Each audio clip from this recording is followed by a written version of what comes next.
me sugieren que después de los derechos humanos incluyamos el término universales.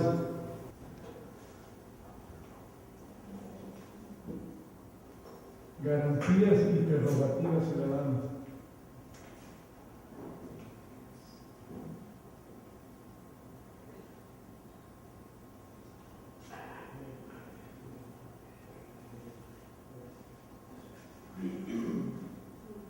Esa sería eso es lo que se me recomendó, se me aconsejó, que incluyéramos en esa introducción los derechos humanos con la ampliación de universales para aquello de la inclusión, ¿verdad?, en nuestra legislación de todos los acuerdos y todos los tratados que hay de derechos humanos fuera del país, dándole la aplicación de universales. Ya estamos reconociendo la definición de derechos humanos, porque las prerrogativas son los derechos a los que tenemos, el derecho a lo que tenemos de alcanzar algo. La garantía es la inviolabilidad de nosotros, ¿no? La garantía es distinta de la prerrogativa. Entonces se me sugirió, se lo someto a su consideración. Creo que queda más complementar esa introducción agregando esas dos palabras, universales a derechos humanos y garantías antes de prerrogativas. Se me hace muy bien, muy claro. Sin embargo, quisiera puntualizar a reserva de lo que opinen, a ver si no es ocioso escribir. En los Estados Unidos mexicanos, todo individuo gozará y podrá ser individual o colectivamente todos y cada uno de los derechos fundamentales, respetándose irrestrictamente los derechos humanos universales, garantías y prerrogativas ciudadanas que otorga esta Constitución. ¿Están de acuerdo? Sí. De acuerdo. Entonces voy a leer el artículo 2 de la Constitución de acuerdo al proyecto nuestro, y luego el proyecto, y luego el artículo constitucional vigente, y aquí es donde vamos a pedirle a Juan José y al maestro invitado que ellos nos abunden en el contenido y descripción de ese artículo, ¿sí?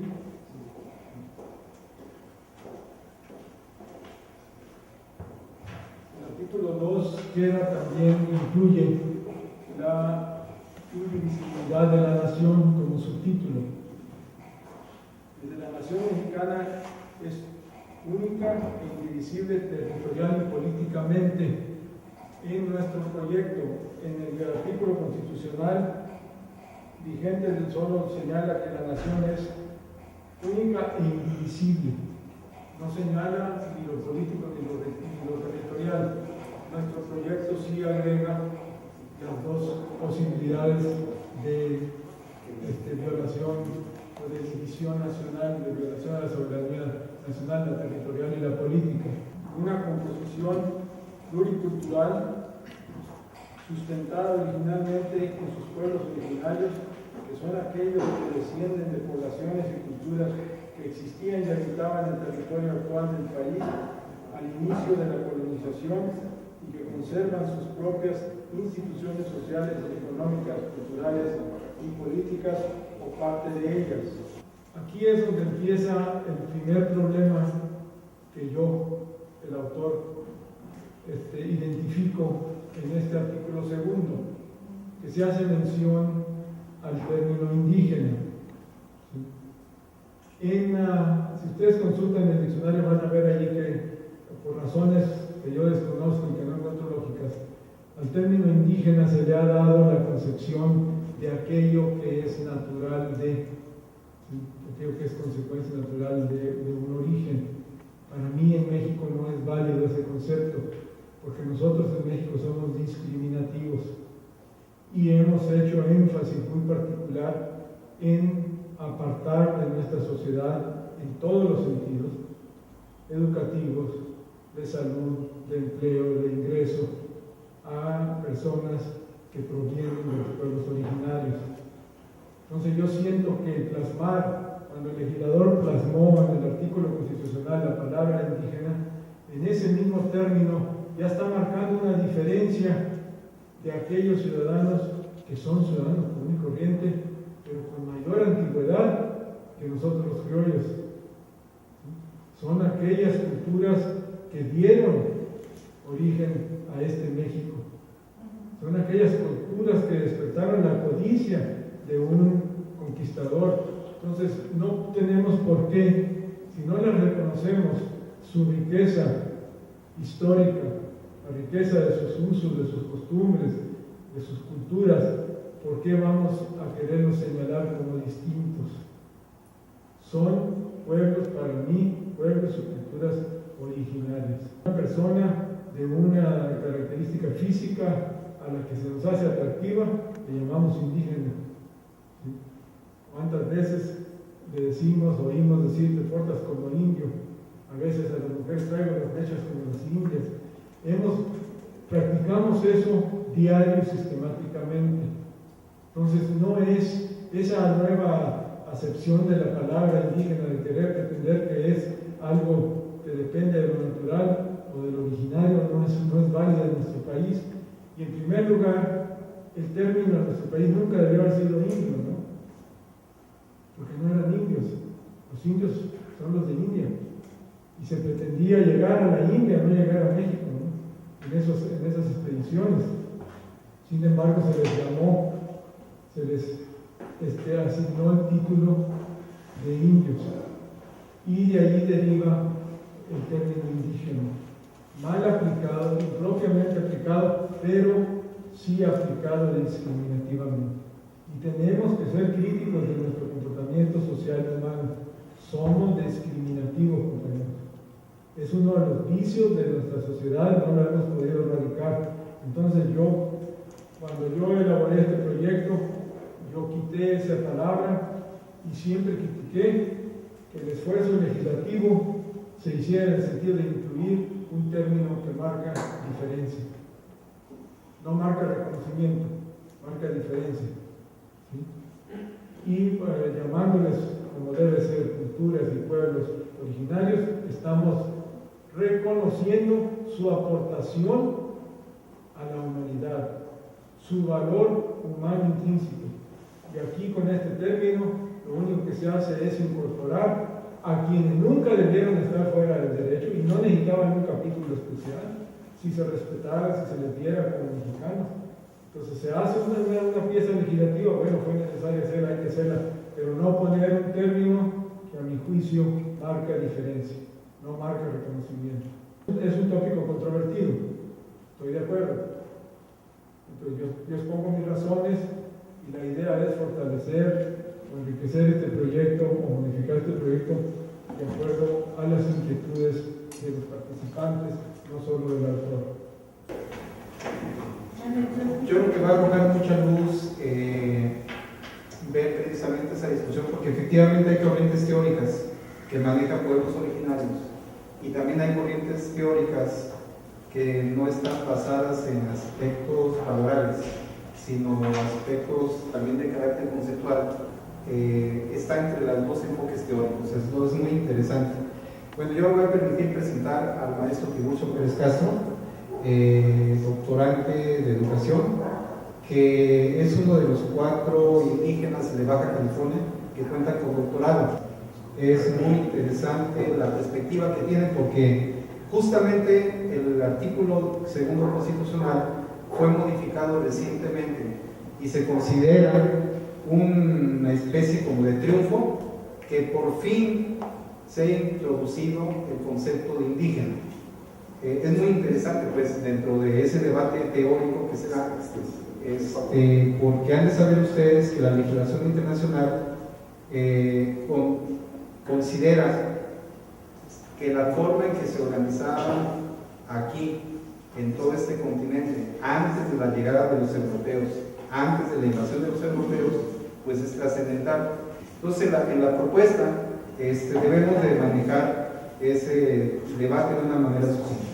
Me permito presentar al maestro Tiburcio Pérez Castro, que tiene varias publicaciones, entre ellas una monografía de su pueblo, Yolotepec, y ha estado con mucha frecuencia visitado por personas de Europa y del mismo país. Hay varias tesis que se deben a compañero. Entonces se ha hecho pues un análisis muy interesante. De los cerca de 2,5 millones, 3 millones de baja-californianos, aproximadamente entre 150 y 250 mil son indígenas. Un sector de esos indígenas son de los pueblos originarios. Desgraciadamente solamente quedan entre 1,000 y 2,000, porque hubo un genocidio peor que el que cometieron los nazis en Alemania, con la cantidad enorme de indígenas que fueron asesinados, especialmente en Estados Unidos, Canadá y el norte de México. El náhuatl, como el maya, tiene muchas variantes dialectales. Generalmente se le dice a la lengua o al idioma de las nacionalidades indígenas dialectos, como una especie de menosprecio. Son idiomas, ¿no? Realmente son idiomas que tienen variantes dialectales. El español tiene muchas variantes dialectales. O sea, todos los idiomas en el mundo tienen variantes dialectales, que es la manera en que hablan los chilenos, los españoles. Y como el compañero se fue a España a estudiar su doctorado, trae información muy interesante. Entonces me permito presentarles a Tiburcio Pérez Castro.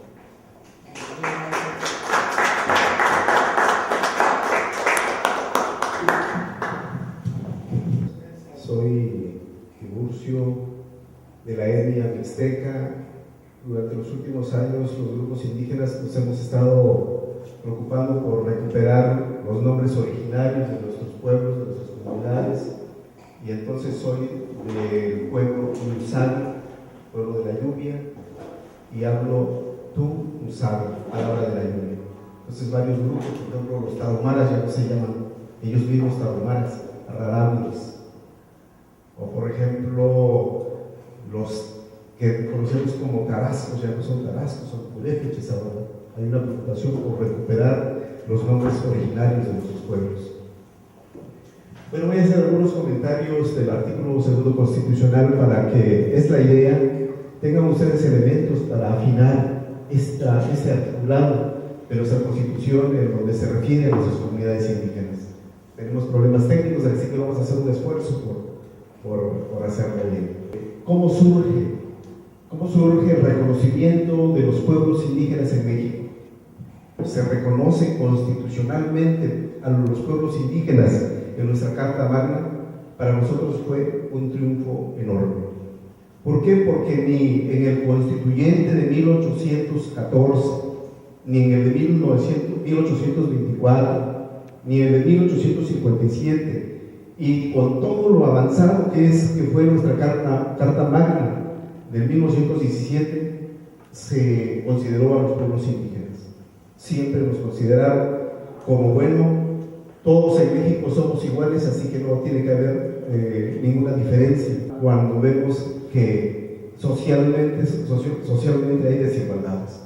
Entonces, por eso es que jurídicamente planteamos que puede haber igualdad, pero también históricamente hay una desigualdad terrible en México. La nación mexicana tiene una composición pluricultural sustentada originalmente en sus pueblos indígenas. La ley protegerá y promoverá el desarrollo de sus lenguas, culturas, usos, costumbres, recursos y formas específicas de organización social y garantizará a sus integrantes el efectivo acceso a la jurisdicción del Estado.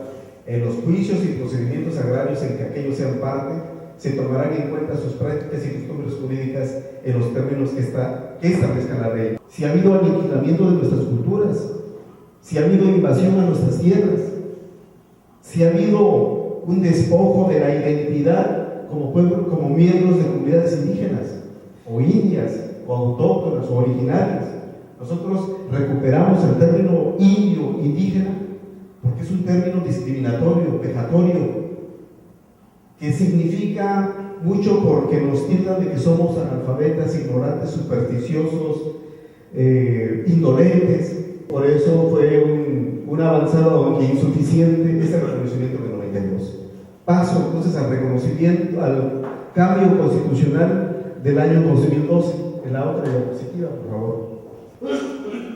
Puso este movimiento en jaque al gobierno mexicano, cuestionando que en ese año México estaba suscribiendo el Tratado de Libre Comercio y el movimiento fue una sacudida de conciencia. El movimiento derivó en la creación de la COCOPA, ¿se acuerdan? ¿Qué es la COCOPA, maestro? Comité de Concordia y Pacificación. Comisión de Concordia. Comisión de Concordia y Pacificación. Y esa comisión, integrada por gente del gobierno, del Congreso, personalidades importantes, aprobó esta ley para el diálogo, la reconciliación y la paz digna en Chiapas en el 95. Con esto cesa la persecución militar. Supusimos en ese momento que eso iba a ser. La realidad nos muestra de que el gobierno sevillista violentó esa ley porque hubo incursiones militares. Sin embargo, hubo avances porque en esas mesas de diálogo pudieron redactar los acuerdos sobre derechos y culturas indígenas. Primero, que se proponía, y el gobierno aceptó, firmó eso, de reconocer a los pueblos indígenas como sujetos de derecho. Eso no está plasmado en la Constitución. Se reconocen las garantías individuales de los miembros de las comunidades indígenas. Se estaba planteando entonces algo trascendental, ¿sí? No queremos que nos reconozcan nuestros derechos como personas, sino hay una realidad histórica que tenemos que atender. Bueno, ahorita voy a plantear otro punto ya cuando veamos la Constitución. En su artículo 2 constitucional no refleja la aspiración de los pueblos indígenas. Y vamos a ver por qué. De que la Constitución, el artículo 2 constitucional, viene como ya lo habíamos leído: la nación mexicana es única e indivisible. Se plantean esos términos. Los estudiosos de esa propuesta, como Magdalena Gómez, de la Universidad Tecnológica Nacional ahorita, como Francisco López Bárcenas, la nación mexicana es única e indivisible. Nosotros cuestionamos esta parte porque implícitamente en este apartado que habla sobre pueblos indígenas nos están diciendo a nosotros que pretendemos la autonomía. Entonces no tiene ningún sentido ese apartado cuando se refiere a los pueblos indígenas. Podría estar en otro lugar, no cuando se refiere a las comunidades y a los pueblos indígenas. No que los indígenas tengamos derechos algunos. La Constitución, ante todo, es una ley importante, la Carta Magna, la Carta Principal, en donde se tiene que establecer la relación de los pueblos indígenas, no en el título primero. Hay un título, el título 2, donde se habla de la soberanía del Estado y su relación y su forma de gobierno. En ese apartado tiene que especificarse cuál debe de ser la relación del Estado mexicano con sus pueblos indígenas. La Ley General de los Derechos Lingüísticos de los Pueblos Indígenas. Esta ley reconoce que en el país existen 68 lenguas nacionales. Esa ley es más avanzada que la Constitución. Muchos tienen miedo que los 68 pueblos indígenas los reconozcamos como nación. Desconocen que hay varios estados multinacionales. La experiencia, la realidad nos dice que hay, y no estamos fragmentados. Trabajamos con una identidad nacional. Colectividades. Lo fuerte de las comunidades indígenas es el grupo, es el pueblo. Entonces, por eso se plantea que como indígenas uno puede tener derechos que se consagran en la Constitución, como eso de la discriminación que se introdujo a partir del 2002, pero la discriminación no solamente es para los indígenas, ahí está establecido, es por cuestiones religiosas, cuestiones ideológicas, es para todo el país. Muchas gracias.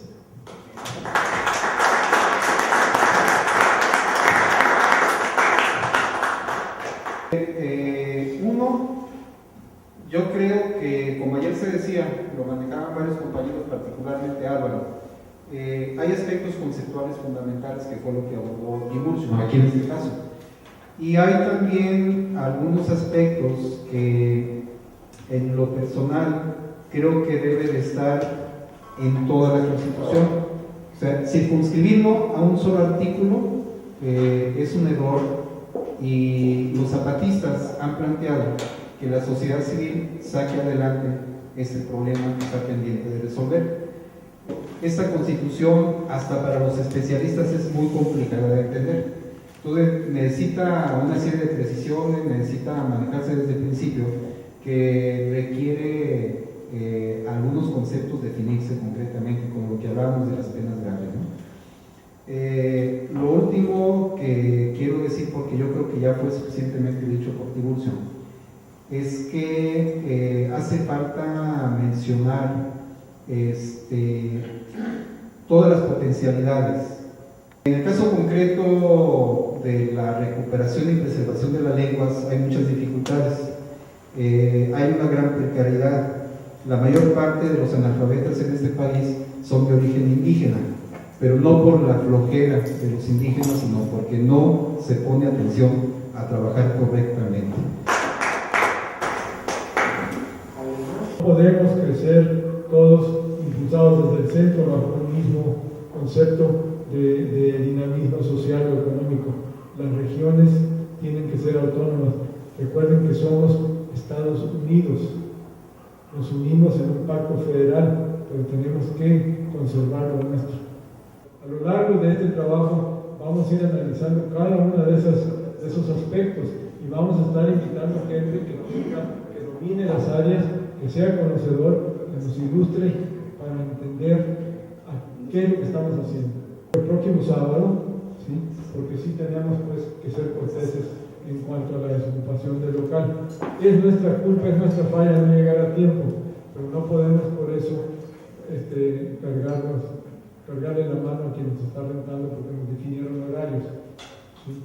Pero sí, este artículo 2 requiere, como nos señaló el maestro, de un análisis, de una precisión de cada uno de nosotros para poder plasmar en este proyecto un lenguaje que sea incluyente, un lenguaje que contemple, reconozca, respete todo lo que es nuestro México.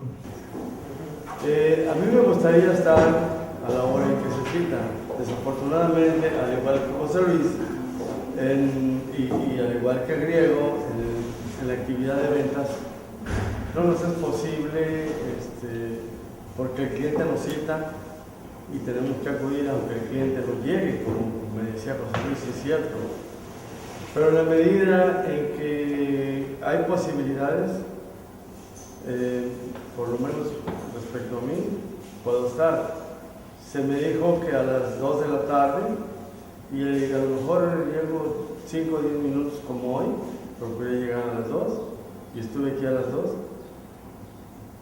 Si fuese más tarde, yo ya no podría, porque a mí se me dijo a las 5, entonces yo programo mis siguientes citas para 5:30 o 6 de la tarde. Se vota, se puede estar de acuerdo o seguimos cada 2 sábados.